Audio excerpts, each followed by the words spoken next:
Bonjour, bonjour. Bonjour à tous. Salut Bonjour Mickaël. Raph. Bonjour. On va commencer tout de suite. Tout le monde m'entend bien? Nous ici, oui. Oui, Parfait. Alors, comme on a une séance de retard, je voulais pas squeezer le programme et pour le coup remettre le problème à plus tard, le problème de la séance manquante à plus tard, et quand même vous parler de ce thème qui est important, qui est peut-être une surprise en soi. Il y a des surprises auxquelles on s'attend, et il y a celles que le judaïsme réserve avec une élégance toute particulière. Par exemple, on ouvre un Chumash, on lit un Pentateuque, la Paracha, le texte biblique de la semaine. On suit docilement Rashi, comme des générations de juifs l'ont fait avant nous. Tout se passe bien en quelque sorte.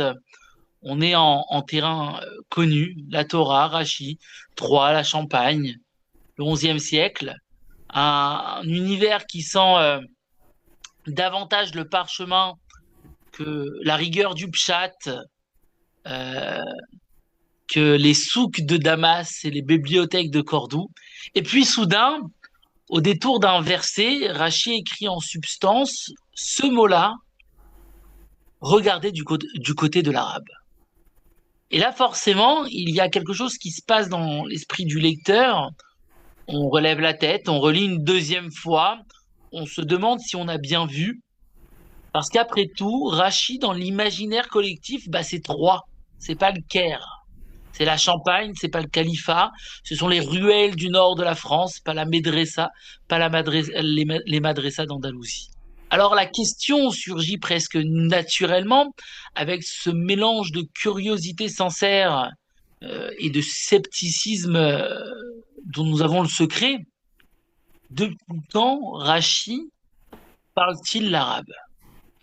C'est une vraie question et c'est même une très bonne question parce qu'elle contient en elle-même tout l'étonnement du sujet.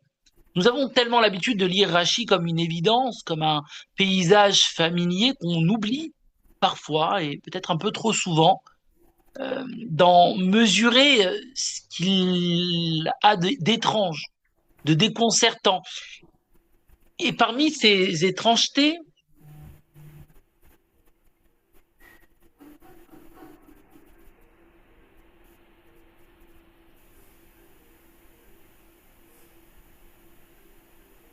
excusez-moi, et parmi ces étrangetés, il y en a une qui attire immédiatement l'attention. Ces moments où l'exégète troyen rapproche l'hébreu biblique de l'arabe. Pour beaucoup de lecteurs, c'est un petit choc, un choc discret bien sûr, ce genre de choc qu'on vit dans une synagogue en silence, sans renverser sa chaise, mais tout de même un choc. Parce qu'en général, quand on pense à Rachid, on pense à l'explication limpide, au mot juste, à la clarification géniale, à cette manière presque surnaturelle de rendre simple ce qui paraissait encore opaque. On ne pense pas spontanément à la linguistique comparée des langues sémitiques. Et pourtant, le fait est là. Rachi, à l'occasion, bien entendu, ce n'est pas systématiquement, à l'occasion, fait dialoguer l'hébreu et l'arabe. Et cela intrigue. Et je dirais même que ça intrigue au final depuis longtemps. Ce genre de détail a toujours produit le même effet. Dès qu'il y a dans une synagogue quelqu'un d'identifié de près ou de loin comme étant quelqu'un qui connaît l'arabe, il finit inévitablement par être sollicité. Et pas officiellement, pas pour un colloque, mais entre deux offices, à la sortie, avec cet air à la fois prudent et amusé et un peu soupçonneux qu'on adopte quand on s'apprête à vérifier si une tradition bien installée repose sur quelque chose de solide. On lui demande en gros, dites-nous franchement, quand Rachid dit qu'un mot vient de l'arabe, est-ce que c'est sérieux ou pas? Est-ce que c'est sérieux ou c'est une des choses qu'on répète depuis des siècles sans trop savoir pourquoi? Autrement dit, est-ce une vraie information linguistique ou est-ce une intuition plutôt vague, une approximation heureuse, une sorte de folklore érudit? Et il faut répondre clairement dès le début pour apaiser les angoisses de cette question, de ceux, ou plutôt de ceux que cette question empêche peut-être de dormir, même s'il faut reconnaître que dans le peuple juif, certains dorment très bien avec des questions beaucoup plus graves. Et la réponse est la suivante. Oui, oui, c'est sérieux. Tous les mots que Rachid identifie dans ses commentaires bibliques ou talmudiques comme étant des vocables arabes sont effectivement arabes. Voilà un premier point posé. Et ce premier point est important parce qu'il évite deux erreurs opposées.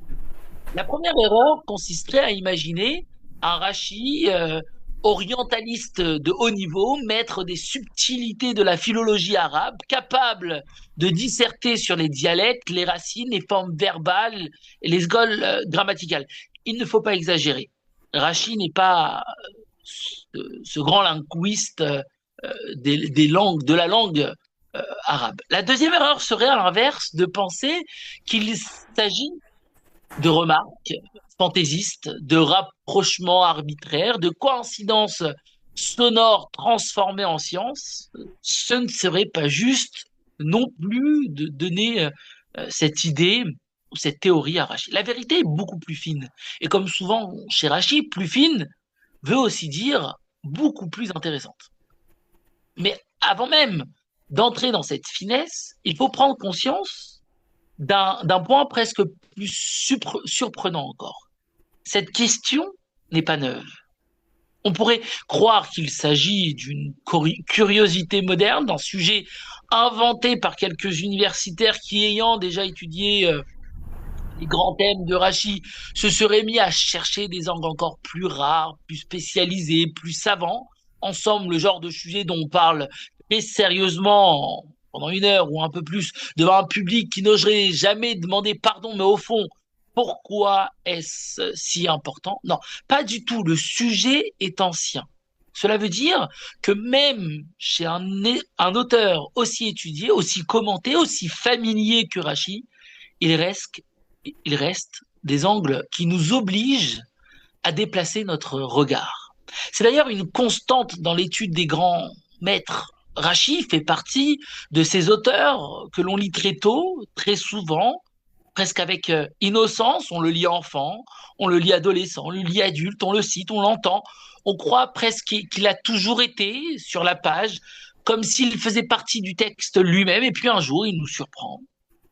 Et peut-être au fond, l'un des signes de la grandeur d'un commentaire, c'est non pas seulement d'expliquer un texte, mais de continuer 1000 ans plus tard, et je pense qu'on l'a exprimé déjà d'une certaine manière, de cette, plus ou moins de cette manière, de continuer 1000 ans plus tard à créer de l'étonnement autour de sa propre personne. Et ici, l'étonnement est d'autant plus savoureux qu'il met en contact de deux mondes que nous n'associons pas spontanément. D'un côté, Rachi, figure d'un judaïsme ashkénaze, maître de trois piliers du commentaire biblique et talmudique, et de l'autre, la langue arabe, avec tout l'univers culturel, géographique et intellectuel qu'elle évoque. Le simple fait que ces deux mondes se croisent quelque part dans une même phrase a quelque chose de presque théâtral.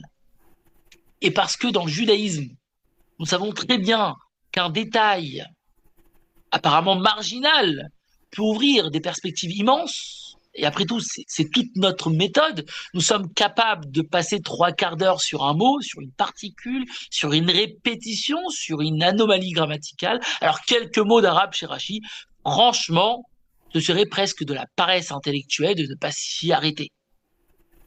Maintenant, une fois qu'on a posé la question, Rachi utilise de l'arabe, mais comment? On pourrait croire qu'on est les premiers à se la poser. Et en fait, on arrive un peu après la bataille. En réalité, parce que cette question, des gens très sérieux se sont ceux-là sont posés.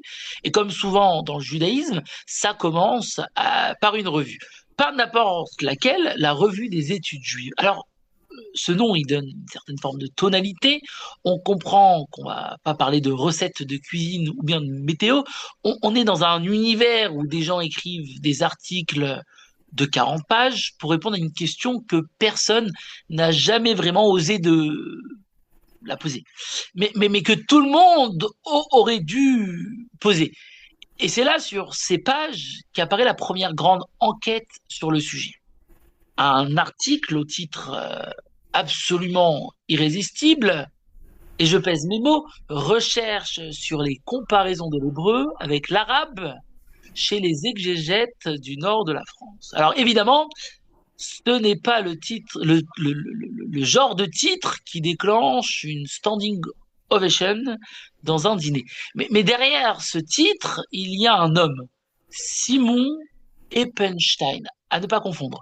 Simon Eppenstein, un spécialiste du judéo-arabe, un savant du 19e siècle, du début du 20e, ce genre de personne qui, quand il lit Rachi, ne se contente pas de comprendre, il vérifie. Et c'est là que les choses deviennent intéressantes. Eppenstein commence par faire quelque chose de très simple, il prend Rachi, il repère toutes les fois où il y a de l'arabe, et il se dit, on va regarder ça de près.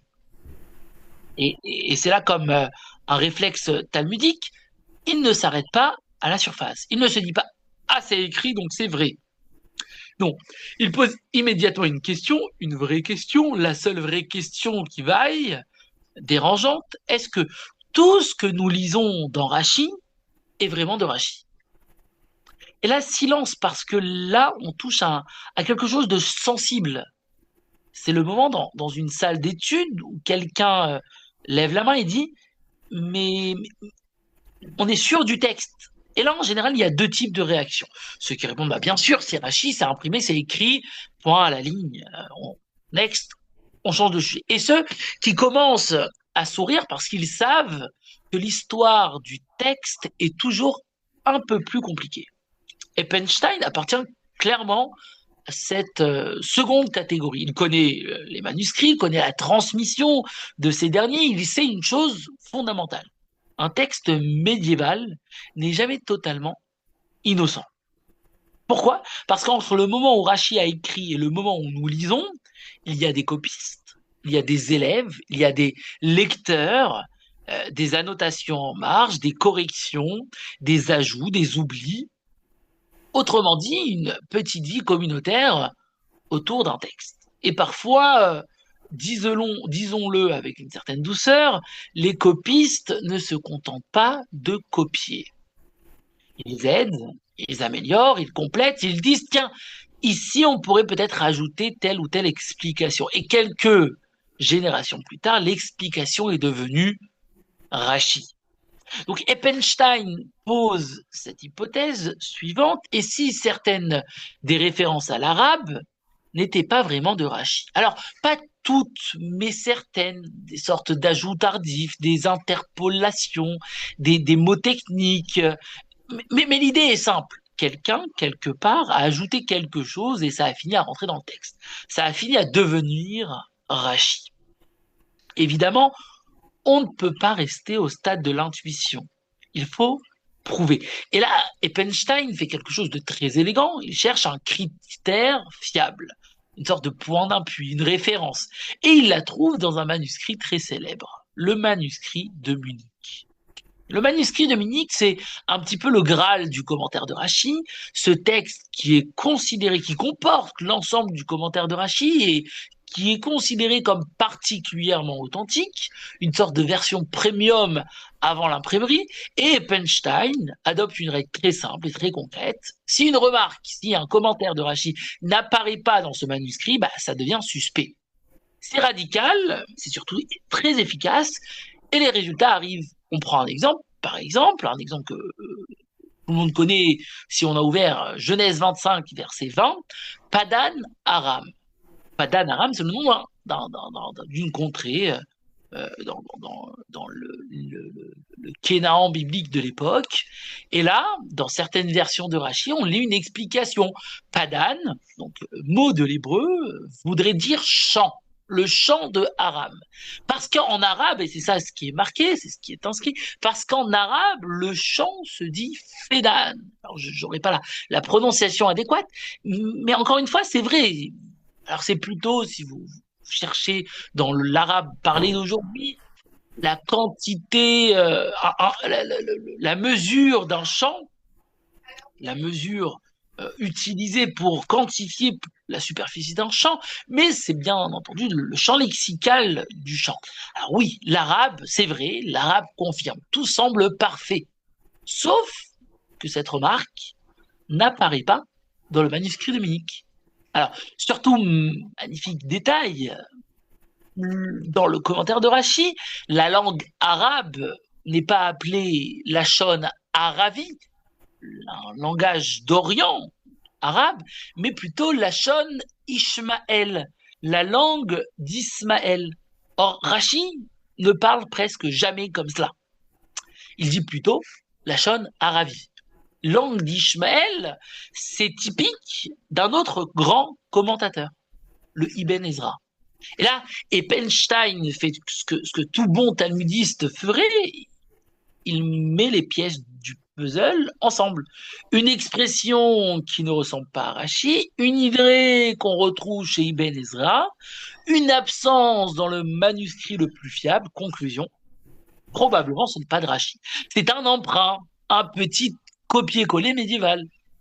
Et là, il faut s'arrêter un instant, parce que cette scène est presque drôle. On imagine un copiste, quelque part, très sérieux, très appliqué, en train de recopier Rachi, et qui se dit, cette explication est tellement bonne, ce serait dommage qu'elle ne soit pas dans Rachi. Et il l'ajoute, avec les meilleures intentions du monde. Le résultat final, quand Eppenstein termine son travail, le nombre de références à l'arabe chez Rachi diminue. Alors, diminue, mais pas disparaît. Il arrive à un chiffre assez surprenant, environ 24 occurrences authentiques, 24, sur l'ensemble du commentaire biblique. Alors, évidemment, dans le monde juif, 24, ce n'est pas un petit nombre, ce n'est pas non plus une obsession, ce n'est pas un système, ce n'est pas une méthode centrale chez Rachi, c'est ponctuel. Et Eppenstein va encore plus loin. Il ne se contente pas de compter. Il replace le phénomène dans un contexte beaucoup plus large. Et là, il fait une remarque très forte. Il dit en substance, comment expliquer que des références à l'arabe apparaissent dans un monde qui, en principe, n'y est pas exposé? Parce que le judaïsme du nord de la France n'est ni géographiquement, ni culturellement, ni linguistiquement préparé à cette influence. Pourtant, l'arabe est là, dans le commentaire de Rachi, par petites touches, certes, mais quand même présente. Comme si une culture, quelque part, avait laissé des traces bien au-delà de frontières visibles. Et Eppenstein formule cela avec une très belle image historique. Il dit l'activité intellectuelle des Arabes a porté ses fruits au-delà même des frontières fixées par Charles Martel à Poitiers. Autrement dit, on a arrêté une armée, mais on n'a pas arrêté des idées. Et ça, c'est une idée profondément importante, parce que nous savons très bien que les idées voyagent autrement, avec des livres, avec des élèves, avec des citations, avec des notes en marge qui finissent dans le texte. Donc, récapitulons ce moment. On part d'une question simple. Rachi utilise-t-il l'arabe? Réponse, oui. Mais ensuite, grâce à Eppenstein, la question devient un peu plus fine. Tout cela est-il vraiment de Rachi? Réponse, pas forcément. Question, combien de cas authentiques? Réponse, relativement peu. D'où cela vient-il? D'un réseau de transmission beaucoup plus large et surtout, pas un peu abstrait, et surtout on comprend quelque chose d'essentiel. Ce que nous lisons dans Rachi n'est pas seulement un texte, c'est une histoire de couches successives de circulation d'idées et parfois une histoire de copistes un peu trop enthousiastes. À ce stade, on peut faire quelque chose d'important, très important même. Il faut calmer peut-être l'enthousiasme naissant. Parce que à force de dire que Rachi cite de l'arabe, qu'il compare, qu'il rapproche, qu'il utilise des mots venus d'ailleurs, on pourrait finir par imaginer une scène un peu trop belle. Rachi, dans les ruelles de Troyes, en train de discuter en arabe avec un marchand venu d'Andalousie. Rachi, feuilletant des traités de linguistique arabe à la lumière d'une lampe à huile. Rachi envoyant des lettres à Cordoue pour vérifier une racine trilétaire. C'est deux très belles images, mais ce sont de très belles légendes inventées sur place. Et il faut être clair. Rachi ne parlait pas l'arabe. Pas un peu, pas moyennement, pas je comprends mais je parle pas. Non, il ne parlait pas l'arabe. Et surtout, détail très concret, l'arabe ne se parlait pas dans les rues de Troyes au Moyen Âge, au XIe siècle. Aujourd'hui, si vous sortez dans certaines grandes villes, vous pouvez entendre 10 langues en 5 minutes. À Troyes, au XIe siècle, on entendait surtout du français ancien, à la rigueur un peu d'hébreu, dans certaines ruelles sûrement, et beaucoup de silence studieux. Pas d'arabe au coin de la rue. Alors évidemment, comme toujours dans le judaïsme, une légende s'est formée. On raconte que Rachi aurait voyagé, qu'il aurait traversé le monde musulman, qu'il aurait rencontré des savants orientaux. C'est beau, c'est surtout très inspirant, mais c'est presque un scénario de film. Et historiquement, rien ne permet de soutenir cette thèse. Il faut peut-être, surtout, aller encore un peu plus loin. Rachi n'a non pas formé ce qu'on pourrait appeler la grande école linguistique andalouse. Parce que pendant que Rachi écrit en Champagne, il se passe quelque chose d'extraordinaire en Espagne musulmane. Des savants juifs comme Judas ibn Balam, Moïse ibn Shikaltila développent une approche extrêmement sophistiquée de la langue. Ils comparent systématiquement l'hébreu à l'arabe, ils analysent les racines, ils construisent des théories, et leurs commentaires sont remplis, littéralement remplis, de références à l'arabe. Chez eux, ce n'est pas occasionnel, c'est une méthode, c'est une discipline, c'est surtout une science. Et là, il faut imaginer la différence. C'est un peu comme comparer quelqu'un qui utilise Google Translate, euh, Google Traduction de temps en temps, et un linguiste qui écrit une grammaire comparée des langues indo-européennes. Les deux manipulent la langue, des langues, mais ce n'est pas du tout le même monde. Or, ces savants andalous écrivent en arabe, et leurs œuvres ne sont pas traduites en hébreu à l'époque. Résultat, elles ne circulent pas dans le nord de la France. Elles n'arrivent pas jusqu'à Rachi, elles restent ailleurs. Et quand on compare Rachi avec d'autres figures, le contraste devient encore plus frappant. Vous prenez Ibn Ezra, vous prenez David Kibri, chez eux, les références à l'arabe se comptent par centaines. Chez Rachi, on a tout au plus une vingtaine de cas de figure. Donc il faut dire les choses simplement. Rachi n'est pas un spécialiste de l'arabe. Ce n'est pas un défaut chez Rachi. C'est un fait. Mais alors, et c'est là que ça devient intéressant, c'est de savoir qu'est-ce que Rachi sait exactement. Parce qu'il sait quand même quelque chose.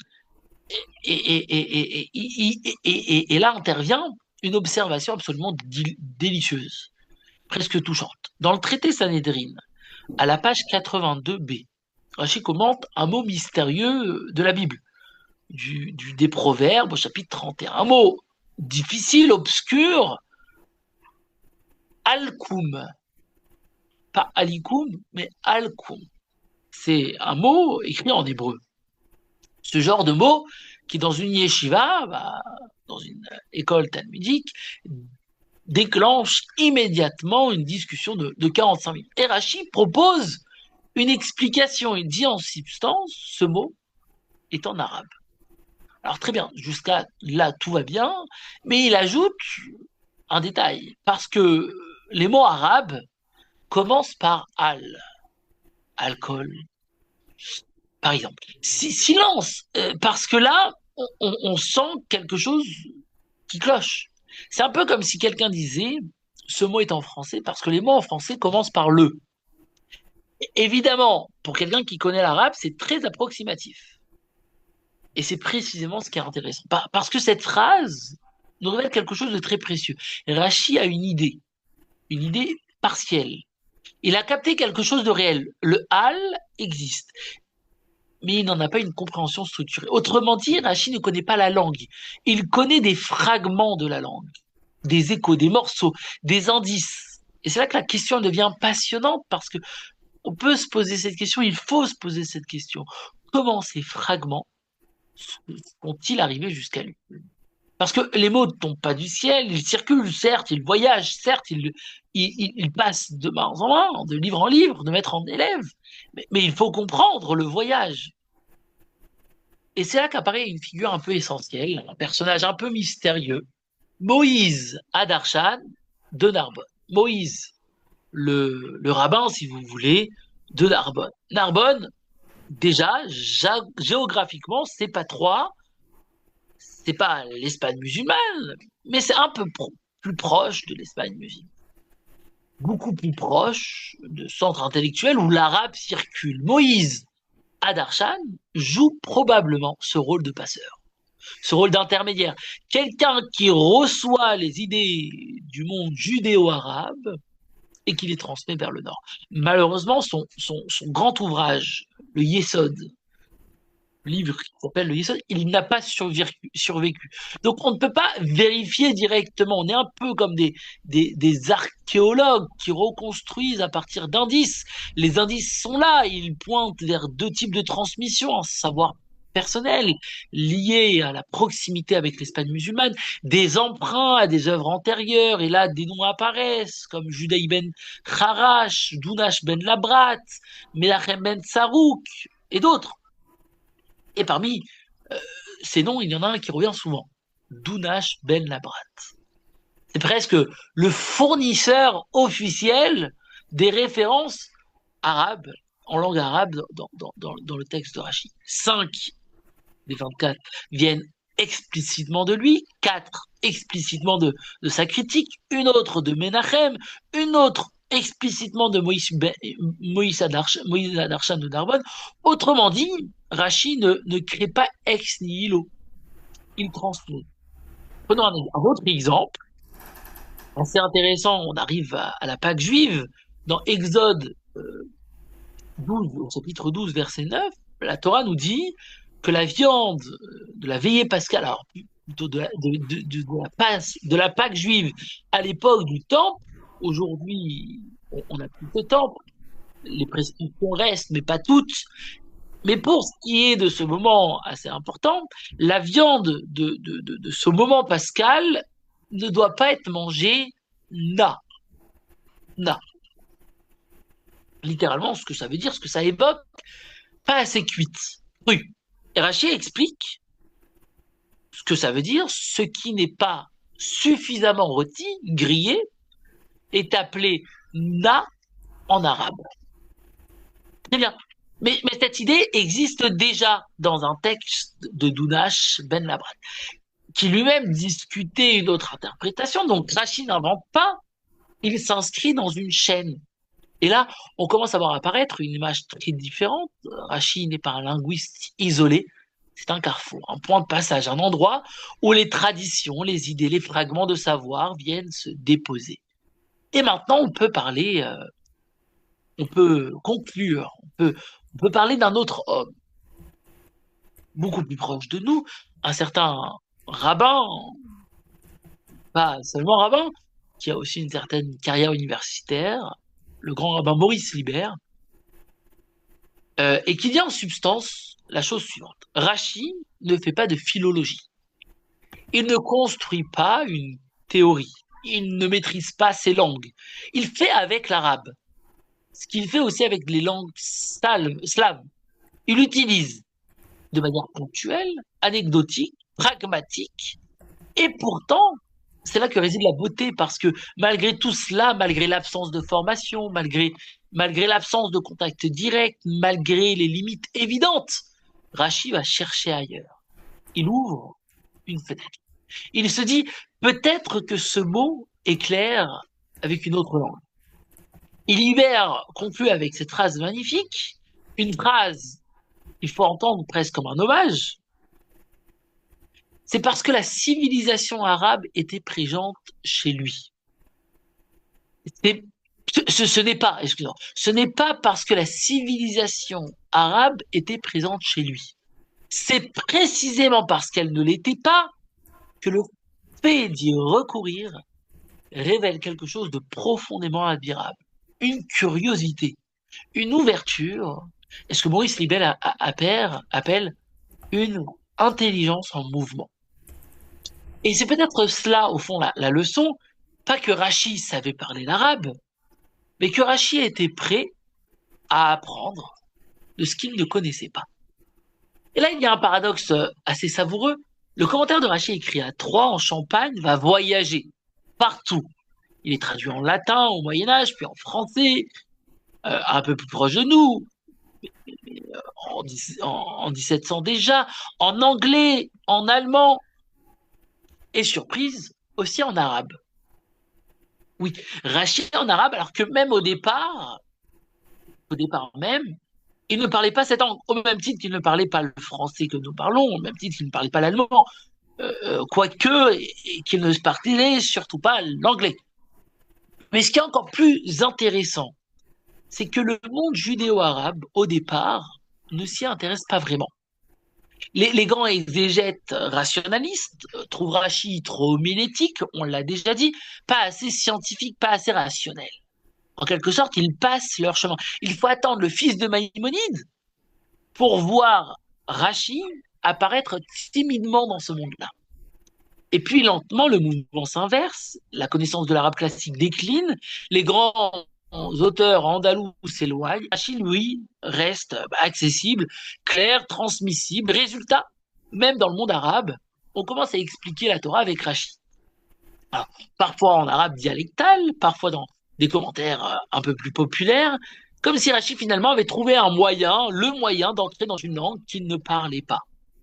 Et en fait, il faut attendre très tardivement, dans notre époque moderne, pour voir apparaître une chose presque incroyable. Une traduction complète de Rachid en arabe. Rachid biblique en arabe. Comme si, après des siècles, le monde venait rejoindre Rachid lui-même, là où lui-même n'était jamais allé. Et c'est ici, au final, une sorte de conclusion assez incroyable. Et pour certains, ça va encore parler un peu plus. La conclusion se trouve quelque part en Constantine. Un grand saut. On va quitter Troyes, on quitte la Champagne, on quitte le XIe siècle, on traverse les siècles, on arrive ailleurs, pas en Espagne, pas en Babylonie, en Constantine. En Algérie, au XXe siècle. En Algérie. La Constantine d'Algérie. Telle la même. Et on va rencontrer, pour conclure, un personnage absolument extraordinaire. Un de ces personnages que l'histoire juive produit régulièrement, quoique pas assez souvent, et que l'histoire officielle oublie presque toujours. Rabbi Yosef Ganassia si vous voulez, avec l'accent. Il est né en 1879, il est mort en 1962. Un rabbin, un pédagogue, un homme qui enseigne, et surtout un homme qui comprend ses élèves. Imaginez des enfants juifs à Constantine, ils vont à l'école publique, ils apprennent le français, ils vivent dans un monde qui change, et ensuite, l'après-midi ou le matin, ils arrivent au Talmud Torah. Torah, c'est un petit peu le, le catéchèse, la catéchèse chrétienne. Et là, on leur ouvre un Chumash, un Pentateuch, et bien entendu, un Pentateuch avec Rachid de surcroît, parce que oui, Rachid est arrivé jusqu'en Constantine, et à ce moment-là, c'est pas quelque chose que tous les enseignants connaissent. Un enfant regarde le texte, regarde le maître, regarde le texte, et il pense très fort, et parfois certains osent. Je veux bien essayer, mais je comprends rien. Et là, il y a deux options. Option numéro un, bon, on dit c'est normal, continue, tu comprendras un jour. Et option numéro deux, on se dit si l'élève ne comprend pas, ce n'est pas l'élève le problème. Et Rabbi Nassia choisit cette deuxième option. Il prend cette décision absolument radicale, une décision qui, au fond, est profondément rachienne, si vous voulez, et il se dit, on va traduire Rachi. Alors, pas un extrait, pas une sélection, pas un résumé, tout, pas en hébreu simplifié, pas en français académique, en arabe dialectal. La langue que ces enfants comprennent, la langue que ces enfants parlent, la langue de leur vie. Et là, il faut mesurer ce qui se passe parce qu'on parle d'un travail gigantesque.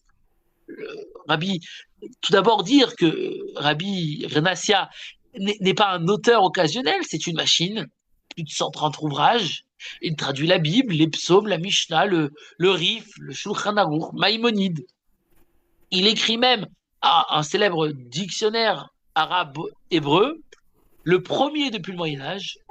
Mais ce qui nous intéresse ici, c'est autre chose. Ce geste, qu'on pourrait presque dire fou, traduire tout le commentaire biblique de Rachid. Et comment il le fait? Mot à mot, littéralement, sans s'amplifier, sans trahir. Un peu comme ces gens qui traduisent phrase par phrase, mais quand la phrase ne veut plus dire grand-chose dans la langue d'arrivée, parce que l'objectif n'est pas l'élégance, l'objectif c'est la fidélité. Et là, il se passe quelque chose de magnifique. Dans son introduction, il écrit Rachi est la lumière des yeux d'Israël. Israël biblique. Mais il ajoute beaucoup ne le comprennent pas. Et ça leur fait mal. Alors je traduis pour qu'ils puissent y entrer. Voilà, c'est tout. Pas de théorie, pas de manifeste, pas de discours. Juste une simple idée assez bienveillante et extrêmement remplie d'émotions. Si les gens ne comprennent pas, alors aidons-les à comprendre. Et il faut s'accrocher parce qu'en fait, la question qu'on peut poser, c'est en combien de temps il le fait? Et la réponse, c'est 7 mois. 7 mois, de novembre 1939 à juin 1940, juste avant la guerre. Il faut visualiser l'Europe est en train de basculer dans la guerre, le monde est en train de s'effondrer, et lui, il traduit Rachid, ligne par ligne, mot à mot, c'est presque irréel. C'est comme si quelqu'un, pendant une tempête, ait décidé calmement de recopier un livre pour que les enfants puissent continuer à lire. Et il termine toute la Torah avec Rashi en arabe. Ces livres sont imprimés à Djerba, en pleine guerre. On ne sait même pas comment il s'est financé. Mais voilà, ça sort, ça existe. Et maintenant, il faut peut-être regarder la scène dans son ensemble. Rachi à 3 utilise quelques mots d'arabe pour expliquer l'hébreu. 9 siècles plus tard, un rabbin en Afrique du Nord traduit tout Rachi en arabe pour expliquer l'hébreu. C'est exactement la même logique, exactement le même geste, et même dans les détails, c'est fascinant. Rabbi Renassia suit la méthode du char, je ne saurais pas vous le dire, je ne sais même pas ce que ça signifie, plutôt très littéral, très au niveau du pshat. C'est parfois étrange, c'est parfois pas très fluide, mais c'est surtout très fidèle. Il mélange les langues, un peu d'arabe, un peu d'hébreu, parfois du français. Par exemple, il traduit, puis il ajoute une explication en français, comme un professeur qui dit en arabe ça veut dire ça. En français, pour être sûr, ça veut dire ça. Et parfois, il s'arrête. Il ne traduit pas parce que c'est trop délicat. Par exemple, certains termes liés à l'intimité, il dit les enfants, on va les laisser tranquilles. On ne traduit pas. Parfois, il cherche. Il essaye de comprendre les mots anciens de Rachi, ces fameux lazim en vieux français. Là, on imagine encore une fois la scène. Un rabbin algérien au XXe siècle, en train d'essayer de comprendre le français médiéval du XIe siècle. C'est vertigineux. Et malgré tous ces efforts, il y a un moment un peu décevant. Parce que quand Rachid donne un mot en arabe, et que Rabbi Renassia le traduit en arabe, sans commentaire, juste en disant en arabe ça se dit, On a presque envie de lui dire, mais Rabbi, on est déjà en arabe, on avait compris. Et en fait, ce décalage est touchant parce qu'il montre quelque chose de profond. Ce Rabbi Nassia, ce rabbin d'Algérie, suit Rachi jusqu'au bout, même quand ça devient circulaire. Et alors, on arrive, Bina, à la dernière question, la seule vraie question, à quoi ça sert? Parce qu'entre-temps, le monde a changé, les élèves, les enfants commencent à parler français, plutôt bien, l'arabe recule, la culture change, et on pourrait se dire, tout ça pourquoi? Traduire des milliers de pages dans une langue qui est en train de disparaître chez l'élève, est-ce que ce n'est pas inutile? Et là, la réponse est magnifique. C'est la réponse de l'histoire, c'est la réponse de cette trace. Non, ce n'est pas inutile, parce que il ne traduit pas seulement un texte, il sauve une culture. Il comprend quelque chose que peu de gens comprennent à temps. Qu'un monde est en train de disparaître, qu'une langue, une manière de parler, une manière d'expliquer, une manière d'enseigner est en train de disparaître. Et je te dis, avant que ça disparaisse, on va l'écrire. Et soudain, on comprend peut-être toute la profondeur de cette grande histoire. Rachid, c'est peut-être pas un spécialiste de l'arabe, mais il était curieux, il était prêt à aller chercher ailleurs. Et ce rabbin, en Algérie, lui aussi, il n'est pas en train de découvrir, il est en train de transmettre.